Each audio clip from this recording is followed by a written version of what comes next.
Hello मेरे प्यारे बच्चों, कैसे हो तुम सभी लोग। तो उम्मीद है कि सारे बच्चे अच्छे होंगे। जैसा कि सारे बच्चों ने डिमांड की थी कि मैम इम्पॉर्टेंट एप्लीकेशन बता दीजिए, क्योंकि हमारे पेपर में 4 नंबर में या तो एप्लीकेशन या उसके अथवा में लेटर लिखने को आता है। या तो आपको एप्लीकेशन लिखना होगा या उसके बदले आपको लेटर, दोनों में से कोई एक चीज़ लिखनी होती है और वो भी हमसे 4 नंबर में पूछी जाती है। ठीक है भाई, तो चलो आज हमारे एग्जाम के अंदर जितना कि मैंने शॉर्ट में देखा, जो बार बार रिपीटेडली जो लेटर्स आपके एग्जाम में एप्लीकेशन पूछे जाते हैं वो सारे एप्लीकेशन आज हम लोग इसमें करने वाले हैं। ठीक है, तो टोटल जो है हमारे इस वीडियो के अंदर मैंने 6 एप्लीकेशन आपके लिए कवर किए हैं, जो कि लगभग ज़्यादातर 90 या 95% चांसेस होते हैं कि यही सारे एप्लीकेशन रिपीट होते हैं। ठीक है भाई, तो चलिए फटाफट से पढ़ लेते हैं। पहला एप्लीकेशन हमारा है किसके लिए, ध्यान से पढ़िए। देखो, जब भी एप्लीकेशन लिखने को आए या लेटर लिखने, जो भी आप दोनों में से एक कर रहे हो, तो पहले ध्यान से स्टेटमेंट पढ़ना है कि क्या आपको बोला गया है। ठीक, जिसके हिसाब से लैंग्वेज है उसी हिसाब से आपको क्या करना है, उस लैंग्वेज में अपने एप्लीकेशन में आपको लिखना है। क्लियर। देखो क्या लिखा है, राइट एन एप्लीकेशन। क्या है, write an application to your principal. Principal को एप्लीकेशन लिखना है। To grant you 5 days leave. क्या चाहिए, 5 दिन की लीव चाहिए। ठीक है जी, 5 दिन की लीव चाहिए। To attend your sister's marriage, है ना, अटेंड योर सिस्टर्स मैरिज। बहन की शादी को अटेंड करने के लिए आपको जाना है और उसके लिए आपको अपने स्कूल में छुट्टी लेनी है, जिसके लिए आपको अपने प्रिंसिपल को पत्र, एक लेटर, एक एप्लीकेशन लिखना है। ठीक है, तो सबसे पहले जब आप एप्लीकेशन लिखना शुरू करेंगे बेटा, तो सबसे पहले क्या लिखेंगे, टू, उसके नीचे द प्रिंसिपल। ये कुछ भी नहीं है, आप यहाँ से इसको कुछ मत मानिए, गलती से लिख गया है ना। यहाँ पे लिखेंगे टू, उसके जस्ट नीचे लिखेंगे द प्रिंसिपल, उसके जस्ट नीचे अपने कॉलेज का नाम, कोई भी कॉलेज लिख सकते हो, XYZ कुछ भी लिख सकते हो आप, आपकी इच्छा है। उसके बाद नीचे अपने डिस्ट्रिक्ट का नाम लिख दीजिए। अब यहाँ लिख दीजिए रेस्पेक्टेड सर। रेस्पेक्टेड सर के बाद कॉमा।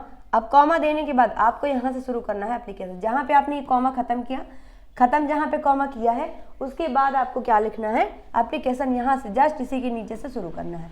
क्या लिखना है, अब देखो, जब हमको अपनी बहन की शादी के लिए जाना है तो 5 दिन की छुट्टी चाहिए। तो आप बताओगे कि पहली बात तो मेरी बहन की शादी फिक्स हो गई है, आप उसकी डेट बता दो एप्लीकेशन में, कितनी डेट को शादी है और मुझे उसके लिए लीव चाहिए। ठीक है, तो क्या लिखोगे, यहाँ मैंने आपके लिए जैसा लिखा है, आप स्क्रीनशॉट ले सकते हैं इसका और अपनी कॉपी पर लिख के आ सकते हैं। क्या लिखा है, I beg to say that my sister's wedding was confirm and which is going to be held. Going to be held का मतलब क्या है, आयोजित होना, आयोजित होने जा रहा है। कब होने जा रहा है, 20 मार्च 2025। ठीक है, सन जो आप लिखोगे वो इसी में, जैसे जिस साल में आप पेपर दे रहे हो वही सन लिखना है। ठीक है, तो क्या करना है, अपनी डेट लिख दी 20 मार्च 2025 इन आवर विलेज। कहाँ पे हो रहा, अगर गांव में है तो गांव में, आपकी इच्छा है, गांव में है तो गांव में लिख दो, नहीं इच्छा है तो शहर लिख दो। इन द टाउन लिख सकते हो या सिटी लिख सकते हो या टाउन या विलेज लिख सकते हो। Clear. So I request you, क्या है, so I request you to please grant me leave for 5 days। इसलिए मैं आपसे रिक्वेस्ट कर रहा हूँ कि कृपया मुझे 5 दिन की लीव दे दीजिए। बिकॉज, क्योंकि माई प्रेजेंस इज़ वेरी इंपॉर्टेंट। भाई मेरा प्रेजेंट, भाई मेरी बहन की शादी है, मुझे तो जाना पड़ेगा। तो क्या बोलोगे, because my presence is very important. ठीक है, अब उसके बाद आपने जब खत्म किया तो यहाँ आप एक शब्द और जोड़, यहाँ जस्ट इस साइड में आपको लिखना है थैंकफुल। क्या लिखना है भाई, यहाँ पे मैंने थैंकफुली नहीं लिखा है क्योंकि आपको ये इंटर हाई स्कूल दोनों के लिए क्लासेस हैं। ज़रूरी नहीं जो बच्चे 10th में नहीं है 12th में वो नहीं देख सकते, उनके लिए भी इंपॉर्टेंट है, वो भी देख सकते हैं इस वीडियो को।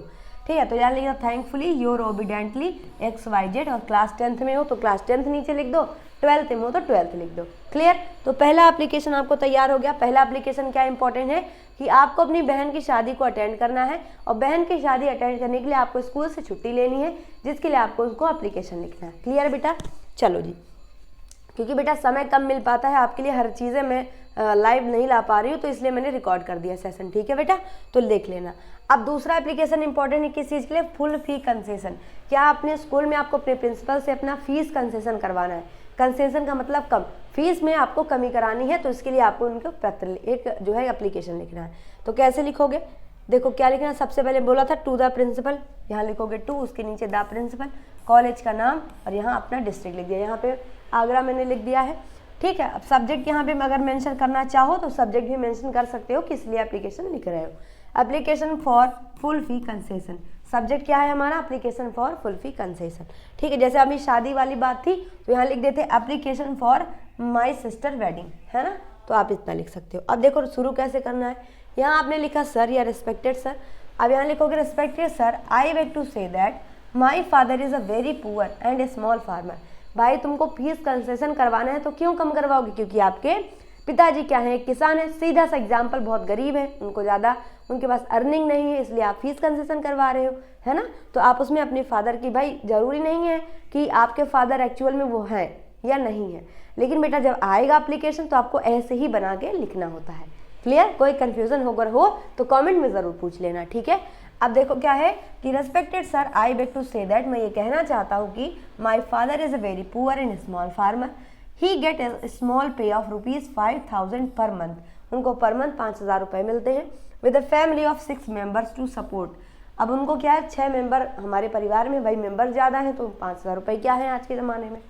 He is a single handed earning man. वो एक हमारे घर में केवल अकेले कमाने वाले पर्सन है। All my brother and sisters are also going to school, है ना। वो क्या है, या स्कूल गोइंग चिल्ड्रन लिख सकते हो, या वो भी स्कूल जाते हैं, है ना भाई, उनको भी फीस वगैरह देनी पड़ती होगी।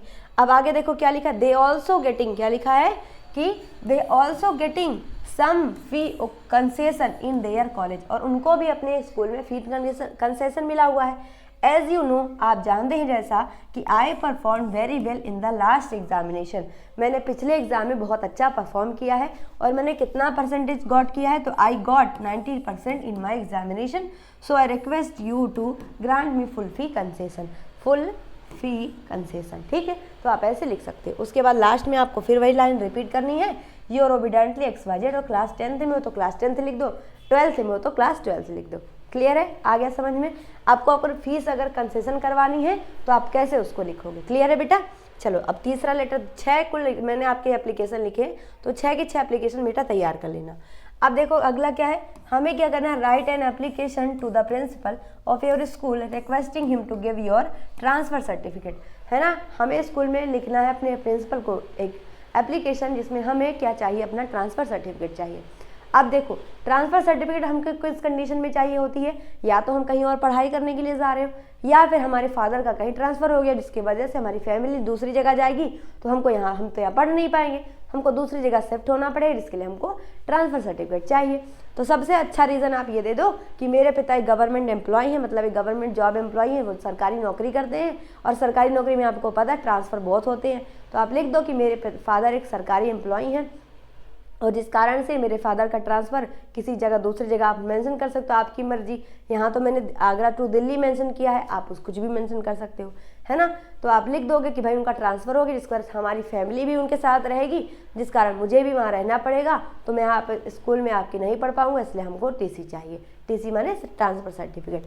तो आपने ये कॉमन लाइन लिखनी है क्या, टू द प्रिंसिपल, कॉलेज का नाम आगरा।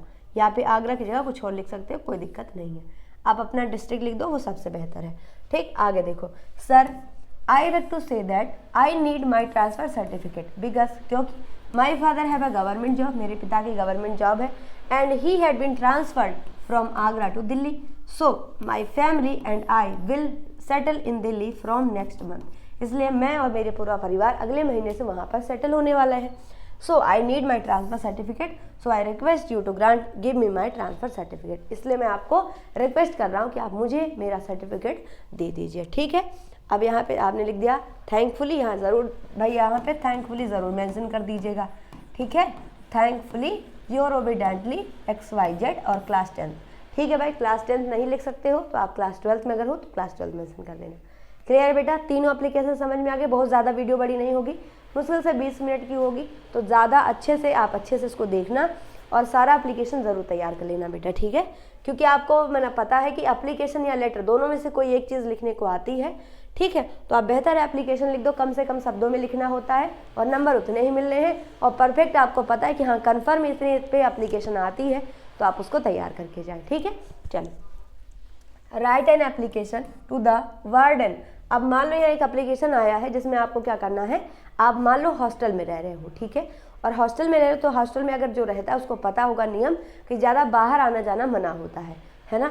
तो आपको घर अंदर ही बार हमेशा रहना पड़ता है, तो अंदर रहोगे, पढ़ते पढ़ते बोर भी तो हो जाओगे, बोलो होगे कि नहीं। तो इंडोर गेम्स होते हैं, इंडोर गेम का मतलब जो घर के अंदर खेले जाते हैं, जैसे लूडो हो गया, चेस हो गया, कैरम बोर्ड हो गया, तो कुछ ऐसे जो इंस्ट्रूमेंट है वो अगर प्रोवाइड करा दिए जाएं इंडोर गेम्स, ताकि आपका मन भी लगे और अच्छे से पढ़ाई भी करो। ठीक है, तो उसके लिए आपको अपने वार्डन, अब जो वार्डन क्या है कि वार्डन जो होता है वो हॉस्टल में मेन केयर टेकर होता है। वो जितनी बिल्डिंग में आप रहोगे उसका एक हर एक बिल्डिंग का एक जो है वार्डन होता है जो कि केयर करता है। ठीक है, तो आपको उसको एक एप्लीकेशन लिखना है। तो क्या है, write an application to the warden of your hostel requesting him to provide facility of some indoor games in the hostel.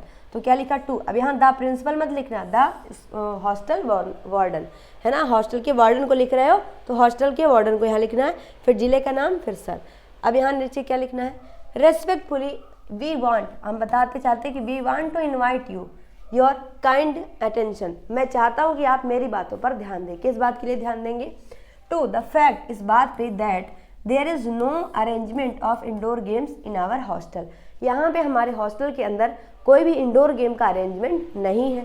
ठीक, व्हेन स्टूडेंट फील बोर्ड, जब स्टूडेंट बोर महसूस करते हैं, दे नीड सम रिक्रिएशन, वो कुछ अच्छा चाहते हैं, and the best form of it is the indoor game, और इसका सबसे अच्छा तरीका है वो बोर ना हो कि इंडोर गेम्स हमको कुछ दे दिए जाएं ताकि हम खेलते रहें, हम बोर भी ना हो। ठीक है, अब उसके आगे क्या लिखा है, अब इसे यही बताना है कि भैया काइंडली क्या, kindly make necessary arrangement for indoor games in the hostel, इसलिए आपसे कृपया निवेदन है कि आप हमारे हॉस्टल में इंडोर गेम्स का अवेलेबिलिटी करा दीजिए, उपलब्ध करा दीजिए।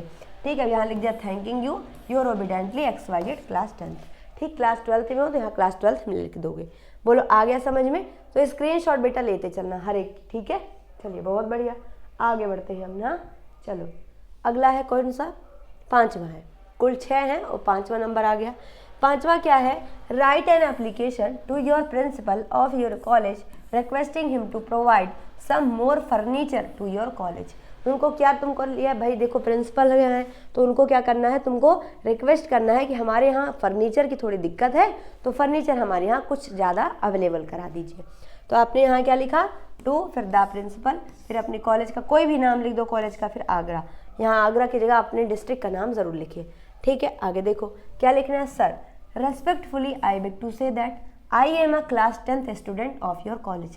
तो भाई आप क्लास 10th में एप्लीकेशन लिख रहे हो तो क्लास 10 मेंशन कर दो, यदि 12th में हो तो यहाँ 12th लिख दो। ठीक है, एज यू नो, जैसा कि आप जानते हो, there is 22,000 students in our school, जैसा कि आपको पता है कि हमारे स्कूल में 2000 बच्चे हैं, है ना। There is shortage of furniture in my class, और हमारे क्लास में क्या है, हमारे क्लास में क्या है, फर्नीचर की शॉर्टेज है, फर्नीचर की कमी है। सो इसलिए I request you to arrange some more furniture, इसलिए हम लोग तो आपसे रिक्वेस्ट करते हैं कि कुछ फर्नीचर आप अरेंज करवा दीजिए। बस उसके बाद यहाँ लिखना है thanking you yours obediently XYZ। बोलो आ गया, स्क्रीनशॉट ले लीजिए इसका जल्दी से, कौन सा एप्लीकेशन था ये भी ले लीजिए। ठीक है, क्लियर। चलो अब लिखते हैं छठा वाला, कौन सा है, देखो छठा वाला भी एप्लीकेशन इंपॉर्टेंट है।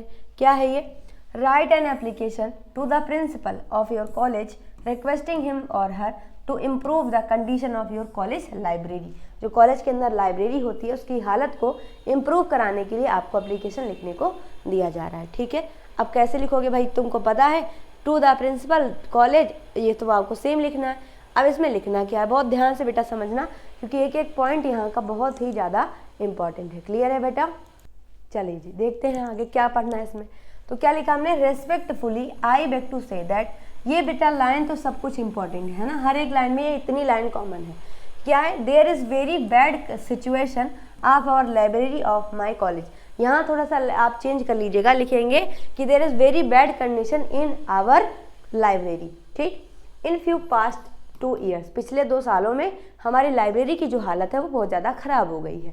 फिर every books are not available in our library, अब भाई लाइब्रेरी की हालत ठीक कराने का मतलब क्या है, बुकें नहीं होंगी तो बुकें अरेंज करानी होंगी, फर्नीचर बैठने के लिए नहीं होगा तो फर्नीचर चाहिए होगा। अगर इलेक्ट्रिसिटी मेंशन कर दो तो और अच्छी बात है, इलेक्ट्रिसिटी भी नहीं है तो आप उसको भी मेंशन कर सकते हो, है ना। तो क्या लिखोगे, every books are not available in our library and furnitures are also not available in our library. So अब यहाँ एक लाइन और जोड़ दो कि इलेक्ट्रिसिटी भी प्रॉपर नहीं है, तो क्या लिखोगे, there is no proper electricity in our library, so I request you to please arrange all these things, please आप अरेंज कर दीजिए इन सारी चीज़ों को। बस उसके बाद लास्ट में क्या लिखना है, respectfully your obediently XYZ class 10, अपना आपको मेंशन करना है। ठीक है भाई, तो इतना है आपके लिए एप्लीकेशन। एक तो ये एप्लीकेशन हो गया जो कि आपको कराना है अपने प्रिंसिपल के लिए, अपनी कॉलेज की लाइब्रेरी को सही कराने के लिए, ठीक। दूसरा आपको क्या दिया था, दूसरा ये दिया था बेटा, दूसरा एप्लीकेशन था कि आपको प्रिंसिपल को लिखना है कॉलेज में फर्नीचर के अरेंजमेंट के लिए। उसके बाद है कौन सा, अपने वार्डन को, हॉस्टल की वार्डन को आपको एक एप्लीकेशन लिखना है इंडोर गेम्स की जो है प्रोवाइड कराने के लिए, ठीक। उसके बाद एक और एप्लीकेशन मैंने आपको बताया, क्या बताया कि आपको करना है एप्लीकेशन अपने प्रिंसिपल को देना है कि आपको उसका ट्रांसफ़र सर्टिफिकेट चाहिए, इसलिए आपको एप्लीकेशन याद रखना है। और एक क्या याद रखना है भैया, एक ये याद रखना है कि आपको अपनी फ़ीस कंसेशन करवानी है, अपने टीचर से, स्कूल के प्रिंसिपल से फ़ी कंसेशन करानी, इसलिए आपको एक एप्लीकेशन लिखना है प्रिंसिपल को, क्लियर। और उसके बाद पहला वाला कौन सा था, अपनी सिस्टर की वेडिंग के लिए आपको जाना है जिसके लिए आपको लीव चाहिए और इसलिए आपको एप्लीकेशन लिखना है, ठीक है भाई। तो बहुत ही कम से कम समय में 6 के 6 एप्लीकेशन आपको बता दिए हैं। ये सारे एप्लीकेशन पढ़ के जाना बेटा, क्योंकि अनसॉल्व में मैंने चेक किया है तो यही सारे एप्लीकेशन बार बार रिपीट होकर आते हैं, तो आपको इसको लिख के जाना है, ठीक है, याद करके जाना। क्लियर है कैसे लिखना है एप्लीकेशन, समझा दिया है, तो सब लोग इसको नोट कर लेना और एक बार पढ़ के याद करके ज़रूर जाना, ठीक है बेटा। चलिए फिर मिलते हैं आपसे किसी अन्य वीडियो में, और आपको वीडियो हेल्पफुल लगती है तो ज़रूर शेयर किया करिए, और हाँ, study power classes YouTube channel को ज़रूर सब्सक्राइब कर लें, ओके भाई। और आपके एग्ज़ाम के लिए आप सारे बच्चों को बेस्ट ऑफ लक।